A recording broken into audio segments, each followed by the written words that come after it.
Hello दोस्तों, कैसे हैं आप सब लोग। उम्मीद करता हूं काफी अच्छे होंगे। तो दोस्तों आज के इस वीडियो के अंदर हम रिव्यू करेंगे एक अपकमिंग आईपीओ जो कि 24 अगस्त से लेकर 28 अगस्त के बीच में ओपन रहेगा। विष्णु प्रकाश आर पुंगलिया का आईपीओ।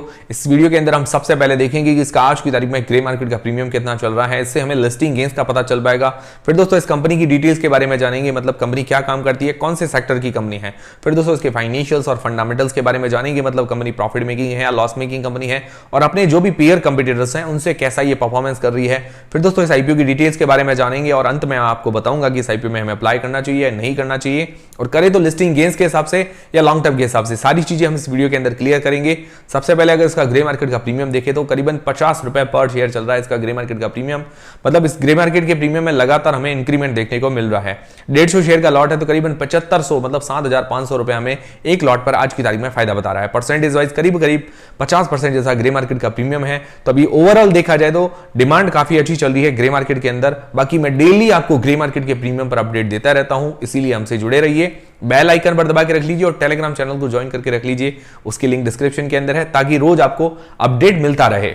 फिर दोस्तों जानते हैं इस कंपनी की डिटेल्स के बारे में। विष्णु प्रकाश आर पुंगलिया करीबन 36 साल पुरानी कंपनी है। 1986 के अंदर इनकॉर्पोरेट हुई थी। अपने सेक्टर के अंदर काफी एक्सपीरियंस कंपनी है। और दोस्तों बात करें हमारे जिले मतलब हमारे डिस्ट्रिक्ट की ही कंपनी है, मतलब ये जोधपुर से रजिस्टर्ड है। और वैसे जो इनके मालिक ओनर है वो बाड़मेर से ही, बाड़मेर मेरा डिस्ट्रिक्ट है। तो इनका जो बिजनेस है designing and construction of infrastructure projects for central government and state government, मतलब स्टेट और सेंट्रल गवर्नमेंट के लिए कंस्ट्रक्शन और इंफ्रास्ट्रक्चर प्रोजेक्ट्स के काम करती है। तो उसका जो मेन काम है 9 स्टेट्स और एक यूनियन टेरिटरी के अंदर, जिसके कुछ मुख्य स्टेट्स अगर देखें तो राजस्थान, यूपी, एमपी और गुजरात।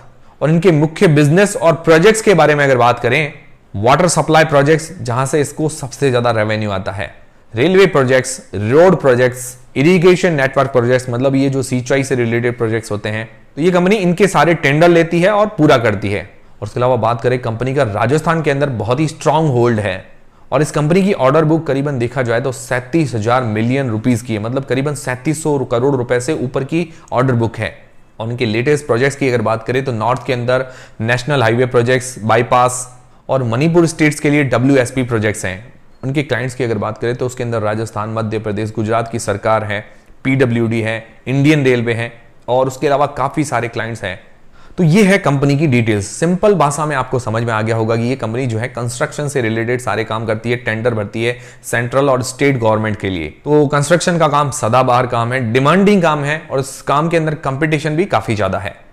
तो अगर बढ़िया रेट से काम करे और काम अच्छा करे तो इनके लिए अच्छा रहता है, और उसके अलावा इनको गवर्नमेंट से भी बना के रखनी पड़ती है, वरना इनकी दिक्कत आती है। तो अगर आपको समझ में आया कि कंपनी क्या काम करती है तो वीडियो को एक लाइक जरूर कीजिए। अब दोस्तों हम इसके फाइनेंशियल्स और फंडामेंटल्स के बारे में जानते हैं, जो कि 2021 से लेकर 2023 तक दिए गए हैं। अगर इसके एसेट्स की बात करें तो ईयर ऑन ईयर इसके एसेट्स बढ़े हैं, जो कि 331 करोड़ से 825 करोड़ रुपए हुए हैं 2021 से लेकर 2023 के अंदर, मतलब मोर देन 2 टाइम्स ग्रोथ है। फिर रेवेन्यू के अंदर भी साल दर साल ग्रोथ है। जो इसका रेवेन्यू है 2021 से 487 करोड़ से 2023 के अंदर 1171 करोड़ रुपए हो गया है, मतलब 2 गुना से ज्यादा ग्रोथ है रेवेन्यू के अंदर भी। और इसका प्रॉफिट भी ईयर ऑन ईयर मतलब साल दर साल बढ़ा है, जो कि 19 करोड़ से 90 करोड़ रुपए के आसपास हो गया है। प्रॉफिट के अंदर भी 4 गुना जैसी ग्रोथ है। और इसकी नेटवर्थ भी साल दर साल बढ़ी है। और बात करें इसके हाथ में रिजर्व कैश की तो 220 करोड़ रुपए के रिजर्व कैश है, और इसके ऊपर जो बोरोइंग्स मतलब उधारी है 250 करोड़ रुपए की। अगर इसका रिजर्व कैश और इसका एनुअल प्रॉफिट देखते हैं तो ये अपने डेब्ट चुकाने की क्षमता रखती है। पर ओवरऑल इसके ऊपर जो डेब्ट है काफी ज्यादा है, 250 करोड़ रुपए। और जो आईपीओ से फ्रेश इश्यू से पैसे जुटाएगी उसके ऊपर डेब्ट चुकाने के अंदर काम नहीं आएंगे, तो ये थोड़ा सा नेगेटिव पॉइंट लगा इस आईपीओ का मुझे। फिर दोस्तों बात करें इसके पीयर कंपीटिटर्स के बारे में, तो कंपनी का जो पी मतलब प्राइस टू अर्निंग्स रेशियो है करीबन 9.51 का। तो रेवेन्यू के मामले में अपने पीयर से सबसे छोटी कंपनी है, और उसके अलावा पी वाइज भी सबसे सस्ती वैल्यूएशंस पर नजर आ रही है जो भी इसके पीयर कंपीटिटर्स हैं। पर देखिए रेवेन्यू वाइज देखिए तो बहुत छोटी कंपनी है, तो थोड़ी और सस्ती हो सकती थी, पर फिर भी ठीक है कि इन्होंने वैल्यूएशंस गैप छोड़ा है। और इसका ईपीएस अर्निंग्स पर शेयर है 10.41 का, और इसकी रिटर्न ऑन नेटवर्थ है करीबन 38% की, जो कि बहुत ही अच्छी मानी जाती है। मतलब मिनिमम 15% हो तो अच्छी मानी जाती है, इसकी 38% है तो काफी बढ़िया है। तो दोस्तों ये हो गए इसके फाइनेंशियल्स और फंडामेंटल्स। अब दोस्तों इस आईपीओ की डिटेल्स के बारे में जान लेते हैं। तो दोस्तों ये आईपीओ 24 अगस्त से लेकर 28 अगस्त के बीच में ओपन रहेगा, और इस आईपीओ का जो प्राइस बैंड रखा गया है 94 रुपए से लेकर 99 रुपए के बीच में, मतलब 94 रुपीज से लेकर 99 रुपीज के बीच में। 150 मतलब 150 शेयर्स का ये लॉट है। और एक लॉट के अंदर मिनिमम हमें 14,850 रुपए इन्वेस्ट करने पड़ेंगे। और इसका जो इश्यू साइज है 309 करोड़ रुपए का पूरा फ्रेश इश्यू, मतलब कंपनी की ग्रोथ के लिए पैसा काम आएगा, जिसके अंदर 62 करोड़ रुपए इसके इक्विपमेंट और मशीनरी खरीदने के लिए, और बाकी जो पैसा है इसकी वर्किंग कैपिटल रिक्वायरमेंट और जनरल कॉर्पोरेट पर्पस के अंदर काम आएगा। तो ये फ्रेश इश्यू के अंदर डेब्ट चुकाने के अंदर पैसा काम नहीं आएगा, ये सबसे बड़ा नेगेटिव पॉइंट लगा मुझे। इस कंपनी के ऊपर डेब्ट भी काफी ज्यादा है, 250 करोड़ रुपए का, क्योंकि कुछ पार्ट डेब्ट चुकाने के अंदर भी काम लेना चाहिए था। और इसके अंदर एम्प्लॉयज को जो डिस्काउंट दिया गया है 9 रुपए पर शेयर, और इसका जो रिटेल पोर्शन है 35% का, और इसकी जो लिस्टिंग डेट है 5 सितंबर को ये शेयर मार्केट के अंदर लिस्ट हो जाएगा। तो दोस्तों ये हो गई सारे आईपीओ की डिटेल्स। अब दोस्तों सबसे मेन सवाल ये आता है कि इस आईपीओ में हमें अप्लाई करना चाहिए या नहीं करना चाहिए, और करें तो लिस्टिंग गेन्स के हिसाब से या लॉन्ग टर्म के हिसाब से। उससे पहले दोस्तों अगर आप अपने अलॉटमेंट की चांसेस बढ़ाना चाहते हैं, इस आईपीओ में अप्लाई करना चाहते हैं, आपके पास डीमेट अकाउंट नहीं है, तो बिल्कुल फ्री में डीमेट अकाउंट खुलवाने की लिंक आपको डिस्क्रिप्शन के अंदर मिल जाएगी। तो सबसे पहले बात करें लिस्टिंग गेन्स के हिसाब से, तो ग्रे मार्केट का प्रीमियम अगर इसका देखते हैं तो ग्रे मार्केट के अंदर काफी अच्छी डिमांड चल रही है, करीबन 40 से 50% के बीच में लगातार इसकी डिमांड है। तो अप्लाई करने के लिए अभी सेफ नजर आ रहा है। बाकी और ज्यादा सेफ्टी से अगर आप अप्लाई करना चाहते हैं तो इसका एंकर पोर्शन देखिए, पहले दिन का सब्सक्रिप्शन देखिए, उसके बाद सेफ्टी से आप अप्लाई कर सकते हैं। बाकी ओवरऑल अभी इसकी डिमांड काफी अच्छी है। फिर दोस्तों बात करें लॉन्ग टर्म के हिसाब से, तो इसके कुछ पॉजिटिव्स और नेगेटिव्स भी देख लेते हैं। तो सबसे पहले पॉजिटिव्स देखते हैं। दोस्तों कंस्ट्रक्शन का सेक्टर सदाबहार सेक्टर है, फाइनेंशियली ये कंपनी जो है काफी स्ट्रांग नजर आ रही है, और इसके हाथ में जो ऑर्डर बुक है करीबन 3700 करोड़ रुपए से ऊपर की आज की तारीख में।